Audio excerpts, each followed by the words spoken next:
नमस्कार दोस्तों, आप सुन रहे हैं सच्ची कहानियाँ रौनित के साथ। आइए अब चलते हैं आज के अनाउंसमेंट की ओर।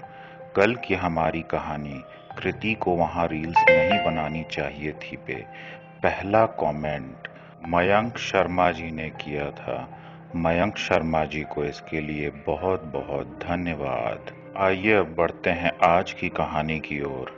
मेरा नाम कमल है और आज मेरी उम्र करीब करीब 48 साल है और आज मैं एक बहुत ही सुलझा हुआ इंसान हूँ। कम से कम अपने नज़र में तो हूँ ही। और आज मैं कभी भी खाने या पीने की चीज़ें बर्बाद या वेस्ट नहीं करता, क्योंकि मुझे ये चीज़ अब अच्छे से समझ में आती है कि कई लोग ऐसे भी हैं इस दुनिया में जो भूखे पेट सोते हैं या कई बार भूख या प्यास से उनकी जान चली जाती है। इन्हीं सारी चीज़ों को सोचकर ना ही मैं खुद कभी खाने की चीज़ को वेस्ट करता हूँ और ना ही अपने आंखों के सामने किसी और को वेस्ट करते हुए देखता हूँ। आज मैं अपने परिवार का भी पूरा ख्याल रखता हूँ। हर किसी के ज़रूरतों का ख्याल रखना, हर किसी को सही बातें सिखाना, हर चीज़ बहुत सलीके से करने की कोशिश करता हूँ और रोज़ कुछ ना कुछ नया सीख कर अपने लाइफ में और भी वैल्यू ऐड करने की कोशिश करता हूँ। लेकिन मैं हमेशा से ऐसा ना था। ये बात तब की है जब मैं टीनेजर था, 17-18 साल का हुआ करता था। उस वक्त मुझे किसी भी चीज़ की वैल्यू समझ में नहीं आती थी। हालांकि मेरे माता पिता हमेशा मुझे ये समझाने की कोशिश करते रहते थे कि तुम जिन चीज़ों को आसानी से पाते हो वो लाने में हमें कितनी मुशक्क़त करनी पड़ती है। मेरे पिताजी जब भी मुझे ये बातें समझाते थे तो मुझे वो बातें सिर्फ लेक्चर लगती थीं, क्योंकि मेरे पिताजी ठीक ठाक कमा लिया करते थे और वो भी मेरे ज़रूरत की हर चीज़ लाके मेरे सामने रख दिया करते थे। लेकिन वो ये चीज़ हमेशा मुझे सिखाना चाहते थे कि हर चीज़ को लाने में सिर्फ उस इंसान की मेहनत नहीं होती जो उसे खरीद कर ला रहा है। जैसे कि अगर आप खाना खाते हो तो वो खाना आपके थाली तक सिर्फ पैसों से खरीद कर नहीं आ जाता। किसी किसान ने उसे बहुत मेहनत से उगाया है, फिर वो बहुत मेहनत से काटी गई है, फिर किसी ने उसे मंडी तक पहुंचाया, फिर किसी ने उसे बेचा, फिर कोई इंसान अपने पैसों से उसे खरीद सकता है। लेकिन अगर उसे कोई उगाए ही नहीं तो आप अपने पैसों का क्या कीजिएगा। लेकिन उस कच्ची उम्र में ये सारी चीज़ें मुझे सिर्फ कोरा ज्ञान लगती थीं। मुझे लगता था कि पापा तो कुछ भी कर लूं खुश नहीं होने वाले, हमेशा मेरे कामों में नुक्स निकालने वाले हैं। कुछ भी कर लूं, कितना भी अच्छा कर लूं, उन्हें बस यही लगता है कि मेरा बेटा नकारा है, इसीलिए मुझे हमेशा सुनाते रहते हैं। लेकिन पापा जो मुझे ये सारी चीज़ें सिखाते थे और बताते थे, उसके पीछे कुछ कारण थे जो उस वक्त मुझे नहीं पता था। वैसे भी कई बार लोग अपने ज़िंदगी में इतना कुछ देख लेते हैं कि वो सब कुछ समझने लगते हैं। धीरे धीरे समय के साथ, एक्सपीरियंस के साथ लोगों को बहुत कुछ नए जानकारियाँ मिलती हैं, जिसे वो अच्छे से जांच परख के अपने ज़िंदगी में अपनाते हैं। लेकिन कच्ची उम्र में ये सब कहाँ समझ में आती है। हमें तो लगता है हमें सब कुछ पता है, हमें कोई क्या सिखाएगा, क्योंकि हम खुद को दुनिया के बादशाह की तरह जो देखते हैं। खैर, जब मैं अपने टीनेज में था और पिताजी के ज्ञान पे कभी भी ध्यान नहीं दिया करता था, उस वक्त हमारे दोस्तों में एक चलन था कि हर साल गर्मी छुट्टी किसी न किसी दोस्त के गांव में ही मनाते थे।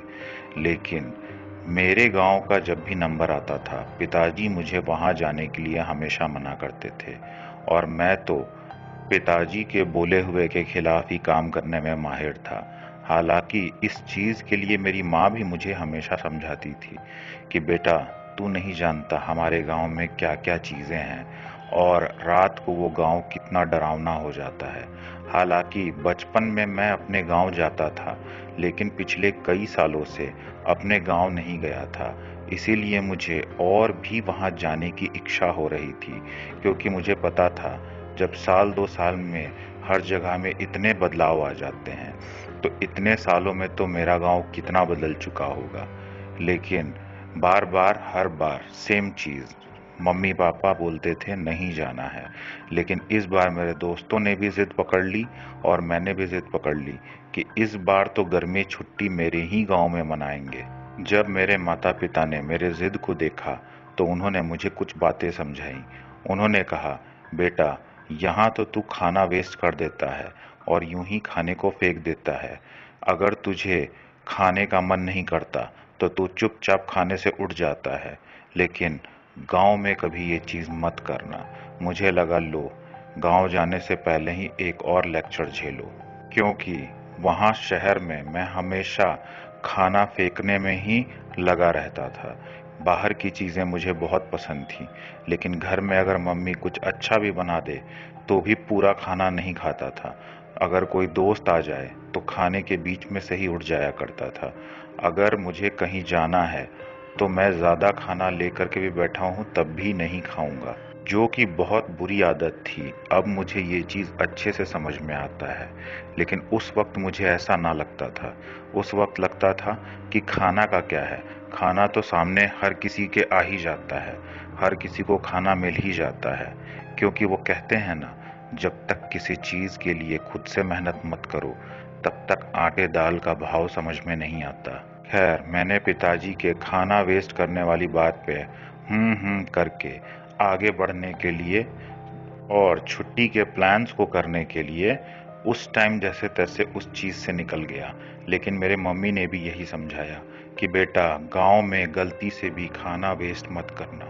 जब मम्मी पापा दोनों इसी चीज़ को समझा रहे थे तो मुझे लगा हो सकता है कि गांव के हमारे रिश्तेदार भी इस चीज़ पे बहुत गुस्सा करते होंगे, इसीलिए ये लोग मुझे बार बार समझा रहे हैं।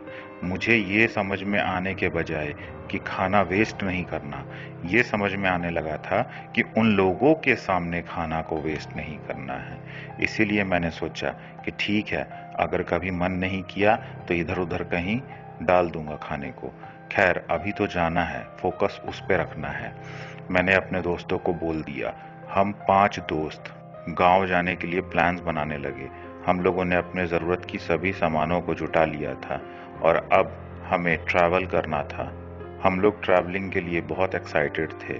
फिर हम लोगों ने ट्रेन पकड़ी और हम लोग बहुत खुशी खुशी और मज़े लेते हुए ट्रैवल करने लगे।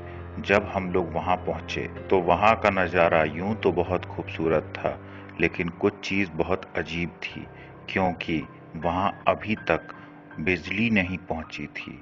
मतलब कि रात में काफ़ी अंधेरा था। हालांकि हम लोगों को पहुँचते पहुँचते शाम हो चुकी थी, लेकिन हमें वो भी बहुत मज़ेदार लग रहा था, क्योंकि हम लोग तो सिर्फ मज़े करने आए थे। हम लोगों ने सोचा रास्ते का अंदाज़ा तो ले ही लेंगे और नहीं होगा तो किसी से पूछ लेंगे। अपने मस्ती में हम लोग गांव के अंदर एंटर कर गए और उसके बाद जो भी इंसान दिखता उससे हम लोग अपने घर का पता पूछने लगते।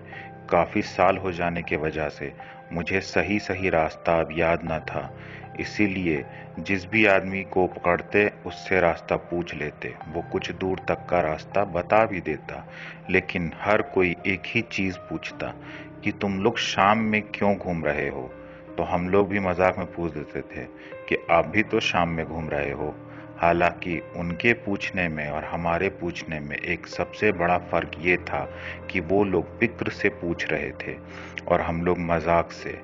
लेकिन बार बार यही क्वेश्चन सुन के अब हम लोग इरिटेट होने लगे थे, क्योंकि कुछ लोग तो उसमें और भी एडिशन कर देते थे कि शाम में मत घूम बेटे, वरना कुछ हो जाएगा। तुम लोगों को जल्द से जल्द घर पहुंच जाना चाहिए। इस वक्त शाम में गांव के अंदर घूमना मना है, कुछ हो जाएगा। तुम लोगों को नहीं पता कि यहाँ क्या क्या होता है।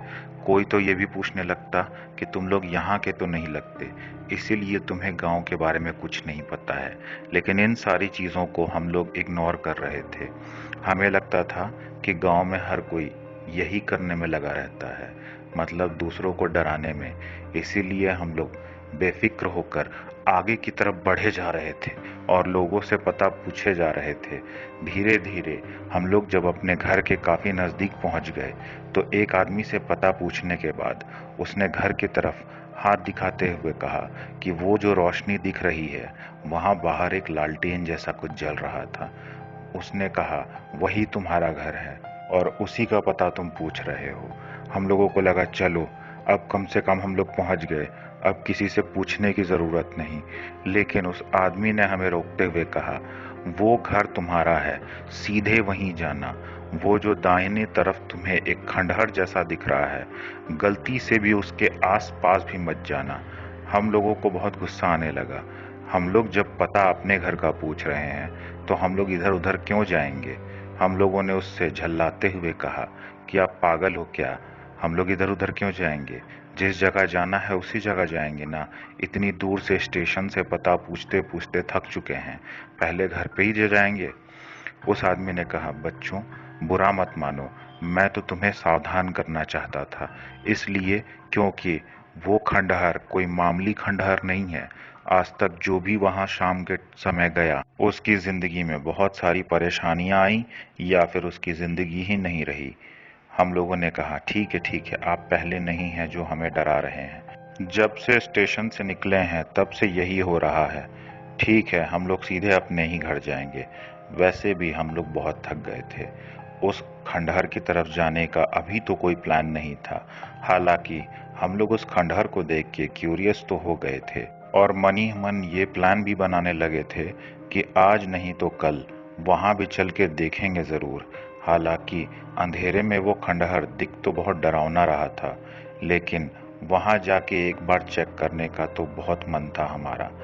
वो मेरे घर से ज्यादा दूर भी नहीं था, क्योंकि जहां पे हम लोग खड़े थे वहां से दोनों ही जगह मतलब मेरा घर और वो खंडहर बिल्कुल बराबर दूरी पे था। अगर हम लोग दाहिने ओर उतने ही कदम शायद चल पड़ते तो उस खंडहर तक पहुंच जाते जितने कदमों में मेरे घर पहुंचने वाले थे।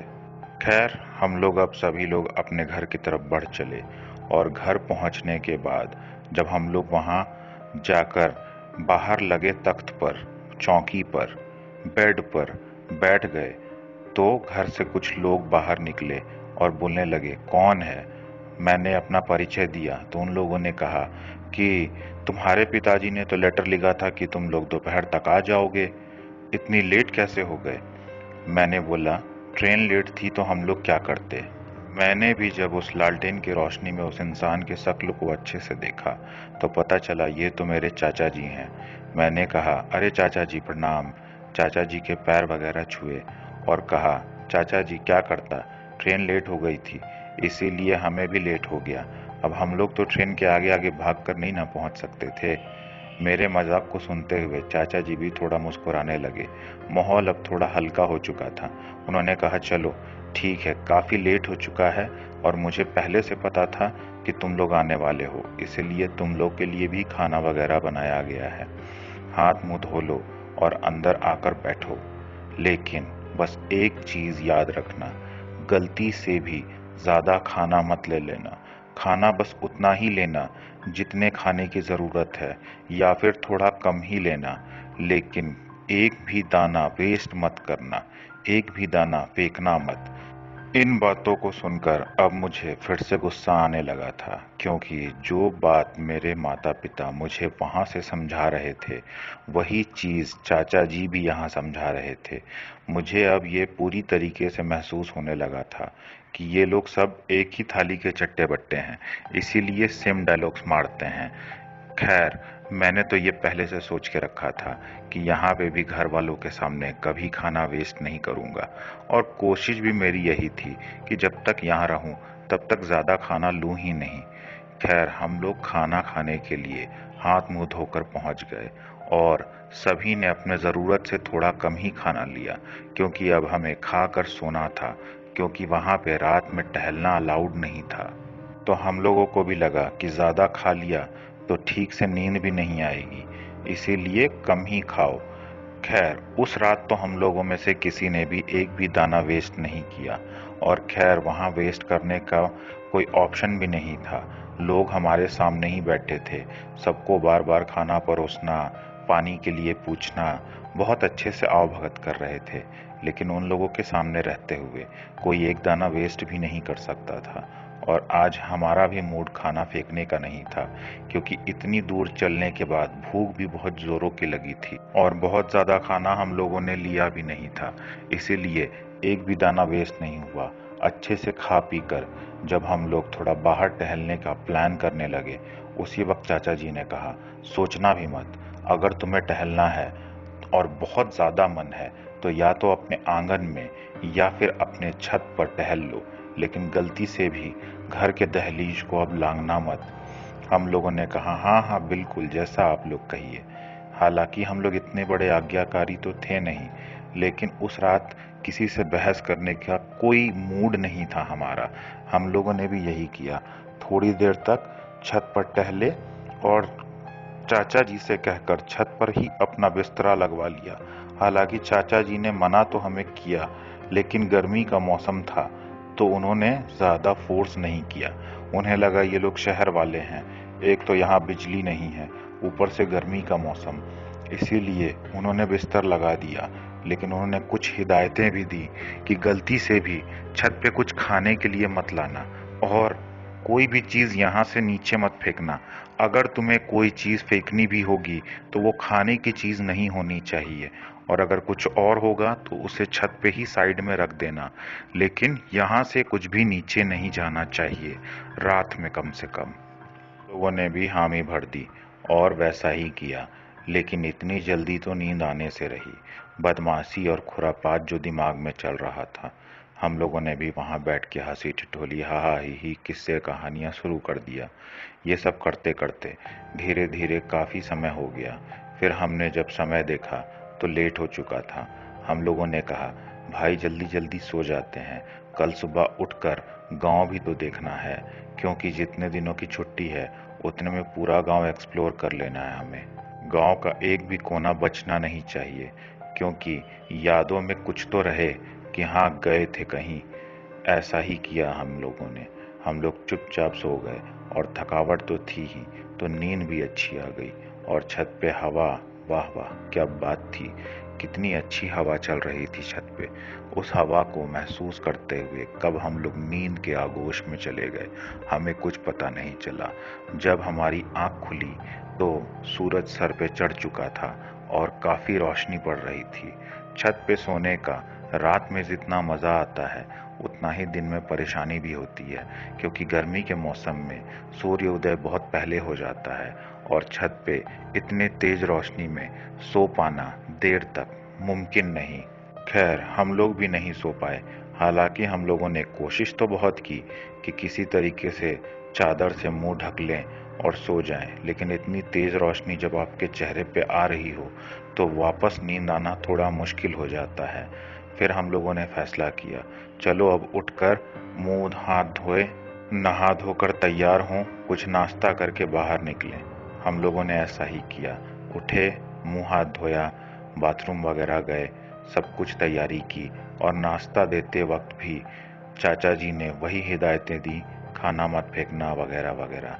हम लोगों ने सब कुछ सुना और हम लोगों ने उस वक्त भी कुछ भी फेंका नहीं। लेकिन हम लोगों ने कहा कि अगर हम लोग घूमने जा रहे हैं तो साथ में कुछ खाने के लिए तो ले जा सकते हैं।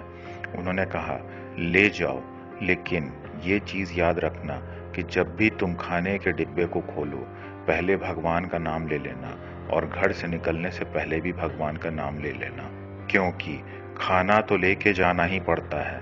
जब हमारे गांव में भी किसी को खेतों में काम करने जाना पड़ता है तो वो भी खाना लेके जाता है, लेकिन पहले भगवान का नाम लेता है फिर ही बाहर निकलता है।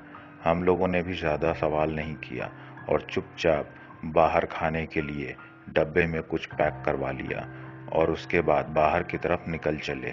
पूरे दिन हम लोग गांव में घूमते रहे और जब दोपहर हुई तो एक आम के बाग में बैठकर और भगवान का नाम लेकर और डब्बा खोल के चुपचाप खाने लगे। हालांकि हम लोग इतना आज्ञाकारी नहीं थे, लेकिन पता नहीं क्यों ये रूल्स हम लोग फॉलो कर रहे थे। और हम में से एक दोस्त तो इस रूल को कुछ ज़्यादा ही सीरियस ले रहा था। घर से निकलते वक्त भी उसने जब भगवान का जयकारा लगाया तो हम लोगों ने भी जोश जोश में उसके साथ भगवान का जयकारा लगा दिया। और वहाँ पे भी खाने के डिब्बे खोलने के पहले उसने फिर से भगवान का जयकारा लगाया और बहुत तेज आवाज में।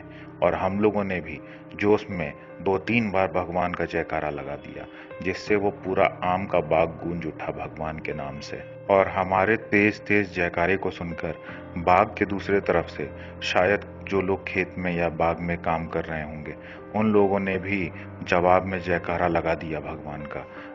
हम लोगों ने सोचा कि चलो इसी बहाने काफी नाम ले लिया सबने भगवान का। उसके बाद हम लोगों ने खाने पे ध्यान दिया। और गांव के खाने की क्या बात, और वो मौसम, वो माहौल और वो ठंडी हवाएं। दोपहर में भी जब आप बाग में पेड़ों के नीचे बैठते हो तो हवाएं ठंडी ही फील होती हैं। गांव में पॉल्यूशन भी नहीं होता, और उस वक्त तो और भी साफ हवा हुआ करती थी। इसलिए हमें बहुत मज़ा आ रहा था।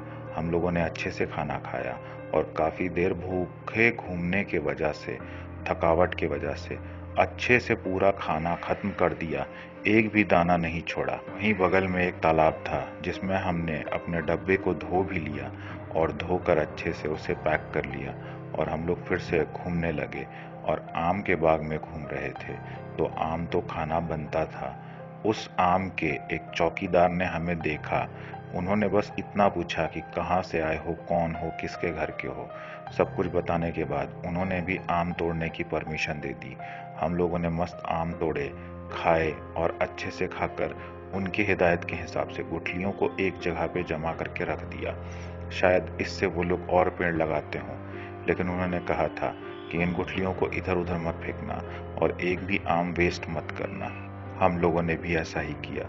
गांव में घूमे, अच्छे से मजा मस्ती की, कई लोगों से मिले, लेकिन सबका एक ही कहना था, खाना वेस्ट मत करना और शाम होने के बाद बाहर मत घूमना। खाना वेस्ट मत करना, शाम होने के बाद बाहर मत घूमना। हम लोग इस चीज़ से काफ़ी इरिटेट हो रहे थे, लेकिन खैर मज़ा मस्ती के आगे ये सब तो छोटी मोटी बात है। फिर धीरे धीरे हमें लगा अब शाम होने लगी है, तो हमें सच में घर की तरफ लौट जाना चाहिए। इसलिए नहीं क्योंकि उन लोगों ने हिदायत दी थी, इसलिए कि हम लोग कहीं रास्ता भूल ना जाएं। गांव तो अब हम लोग के लिए नया ही था, लेकिन गांव में रास्ता भूल जाना बहुत आसान था। सारे खेत और सारे पेड़ एक ही जैसे लगते थे, और शाम में वहां रोशनी तो थी नहीं जो कुछ भी पहचान में आ सके। और सारे घरों के साइज भी एक ही जैसे थे, सारी गलियां भी एक ही जैसी थीं। तो बहुत मुश्किल था सही जगह और सही घर पता लगाना। इसीलिए हम लोग रोशनी रहते हुए घर तक पहुंचना चाहते थे। हम लोग तेज तेज चलने लगे, और तेज तेज चलते हुए गलती से हम लोग अपने घर की जगह थोड़ी दूर तक उसी खंडहर की तरफ बढ़ चले।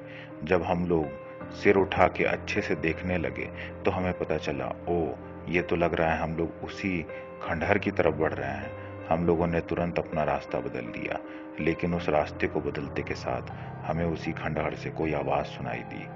कहाँ जा रहे हो इतने नजदीक तक आकर? कुछ खाने के लिए नहीं दोगे क्या? हमें लगा कोई हमारे साथ मजाक कर रहा है। हम लोगों ने कहा, अभी हमारे पास खाने के लिए कुछ भी नहीं है, अगर होता तो जरूर दे देते। उधर से फिर से आवाज आई, सच में नहीं है या मजाक कर रहे हो?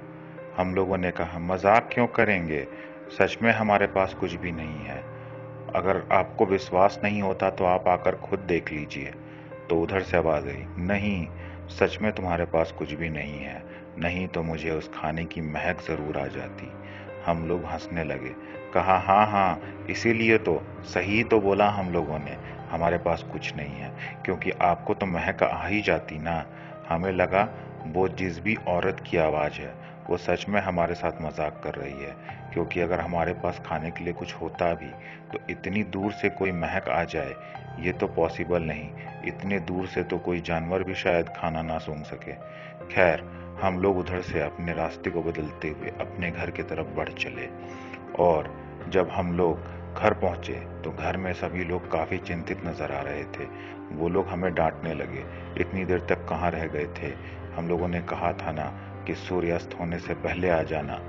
हम लोगों ने समझाते हुए बताया कि यहाँ पे सब कुछ एक ही जैसा दिखता है, तो आखिर हमें कैसे पता चलता कि कौन सा घर हमारा है और कौन सा किसी और का? जैसे तैसे खोजते खोजते पहुंचे हैं। फिर भी सामने वालों का गुस्सा कम नहीं हुआ। उन लोगों ने कहा कि अगर ऐसा था और तुम्हें रास्ता याद नहीं हो रहा था तो तुम्हें थोड़ा और पहले निकलना चाहिए था। हम लोगों ने कहा हम लोग सूर्य अस्त होने से पहले ही निकले थे, लेकिन यहाँ तक पहुँचते पहुँचते समय लग गया। खैर, उसके बाद उन लोगों ने कहा ये सब छोड़ो, हाथ मुंह धो लो और खाना खाने बैठो। और याद है ना, एक भी दाना, हम लोगों ने कहा हाँ हाँ, बीच में ही रोकते हुए, याद है एक भी दाना वेस्ट नहीं करना है। और हम लोगों को भूख तो लगी ही थी।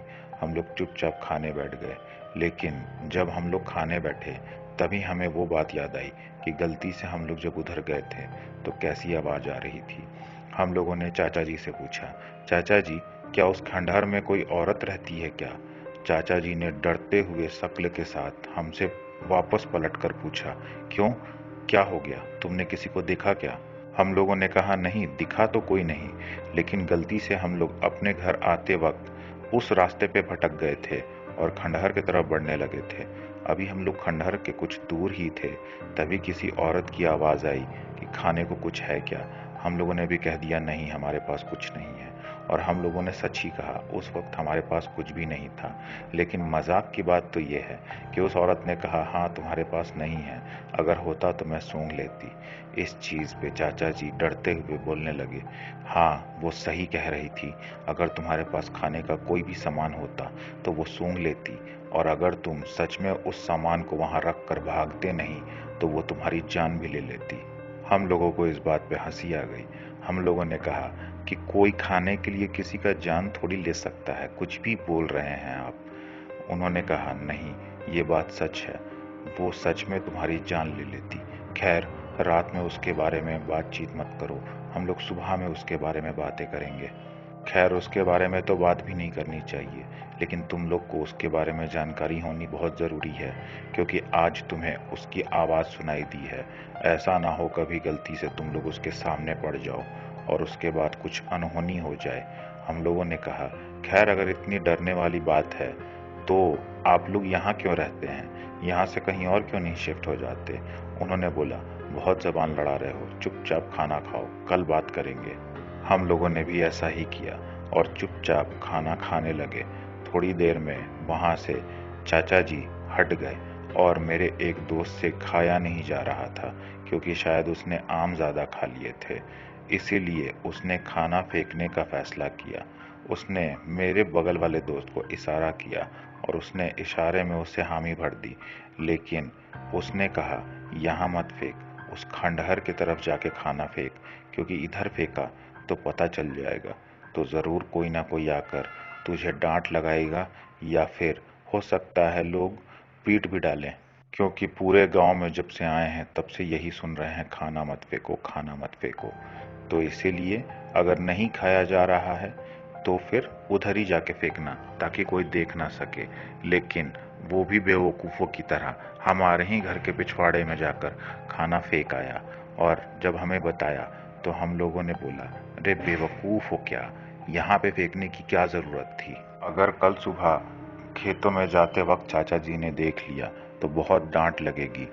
फिर उसने कहा तो क्या करूं भाई, जाकर उस खाने को वहां से उठाकर कहीं और फेंकाऊं? मेरे एक दोस्त ने कहा अब कहाँ उसे उठाने जाएगा अंधेरे में, अगर तुझे पता है तूने कहाँ फेंका है तो बस जाकर वहां उस खाने पे मिट्टी डाला। उसने भी बोला ठीक है। मैंने बोला छोड़ना, रात में जाने की क्या ज़रूरत है, लेकिन उसने बोला नहीं, अगर तेरे चाचा जी को पता चल गया तो हमारी तो क्लास लगा देंगे। फिर उसने ऐसा ही किया, वो बाहर चला गया उस खाने को ढकने के लिए या उस पे मिट्टी डालने के लिए, क्योंकि थोड़ा खाना तो उसने सच में वेस्ट कर दिया था।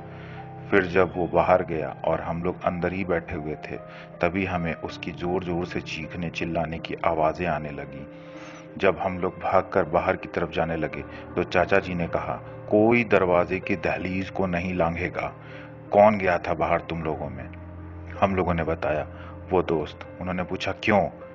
तो हम लोग पहले तो बहुत कोशिश कर रहे थे कि छुपा लें, लेकिन उसके चीखने की आवाज़ से घबरा कर हम लोगों ने सब कुछ सच सच बता दिया। चाचा जी ने कहा अब कुछ नहीं किया जा सकता, हम लोग बेवकूफ़ नहीं हैं जो तुम्हें खाना फेंकने से मना करते थे।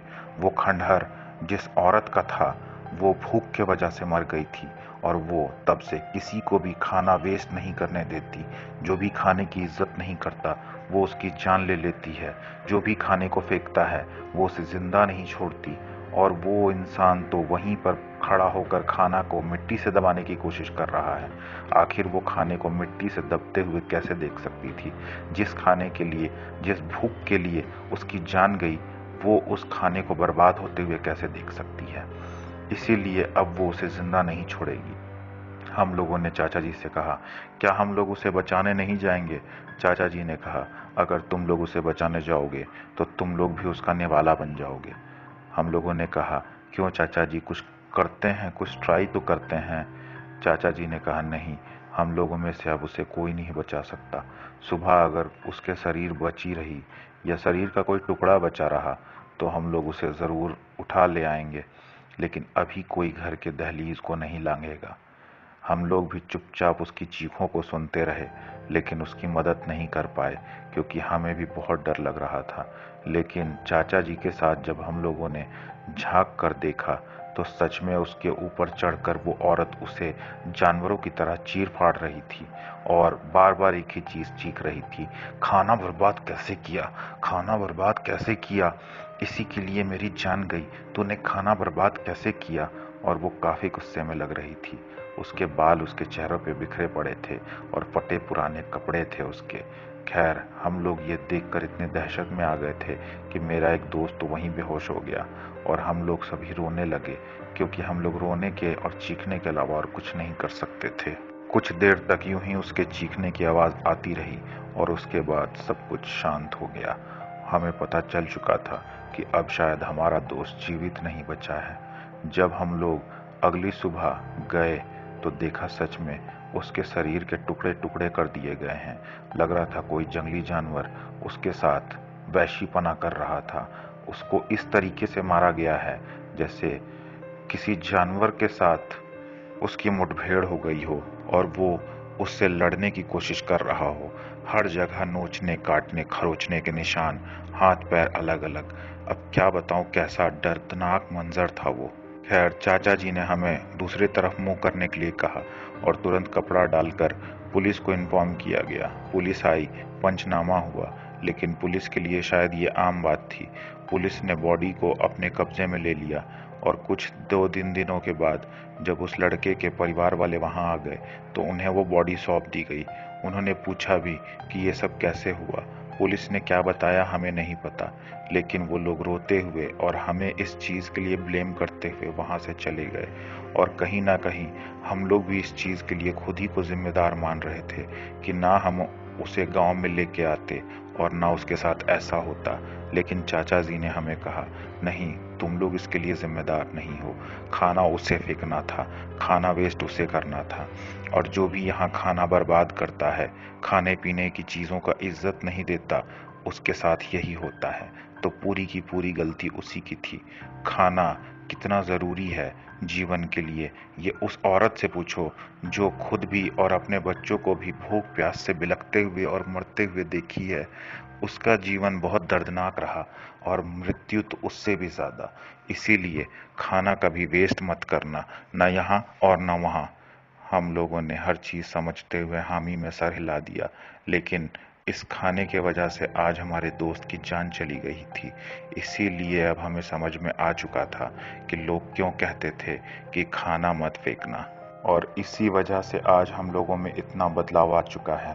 सिर्फ मैं ही नहीं, मेरे सारे दोस्त जो भी वहाँ गए थे, आज कोई भी खाना या पानी या कोई भी ऐसी चीज़ों को बर्बाद नहीं करता और ना ही अपने सामने किसी भी चीज़ को बर्बाद होते हुए देखता है।